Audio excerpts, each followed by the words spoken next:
Railway পশ্চিমাঞ্চলের লাইনে একের পর এক ধরা পড়ছে ত্রুটি, ঘটছে দুর্ঘটনা।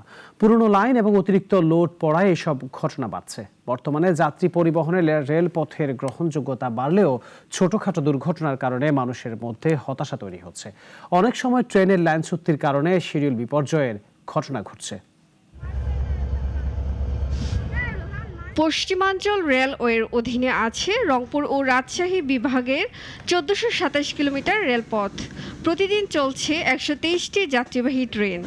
গেল ৩ বছরে এর ৬৬৮টি স্থানে রেললাইন ভাঙা ও দুর্ঘটনার ঘটনা ঘটছে।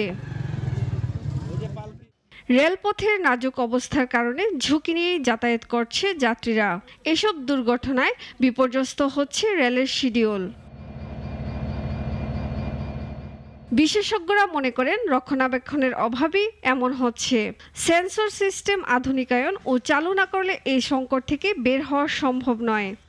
বাইরের দেশে অনেক কিছু আছে যে এইগুলো চেক করার জন্য তারা হচ্ছে বিভিন্ন জায়গায় সেন্সর বসায় রাখছে।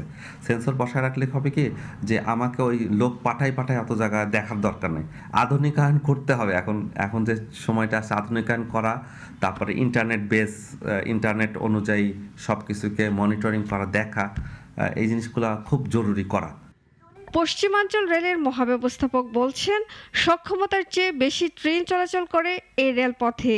ডাবল লাইন তৈরি সহ সংকট নিরসনে মন্ত্রণালয়ে প্রস্তাবনা পাঠানো হয়েছে। রেলপথ মন্ত্রণালয় একটা উদ্যোগ গ্রহণ করেছে, একটা feasibility study cum detail design চলছে যে আব্দুলপুর থেকে রাজশাহী পর্যন্ত ডাবল লাইন করা যায় কিনা।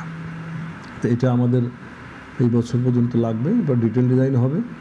এর বেসিসে কস্ট রেশনালাইজ হওয়ার পরে যদি কোনো ফান্ডিং লোক খুঁজে পাওয়া যায়, সোর্স অফ ফিন্যান্সিং, তাহলে এই কাজটা শুরু হয়ে যাবে।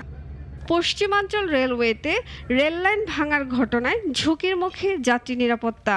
রেলপথ সংস্কার ও আধুনিকায়নে উদ্যোগ নেবে সরকার, এমনটাই প্রত্যাশা ভুক্তভোগীদের। সুলতানা মরিয়ম, নাগরিক।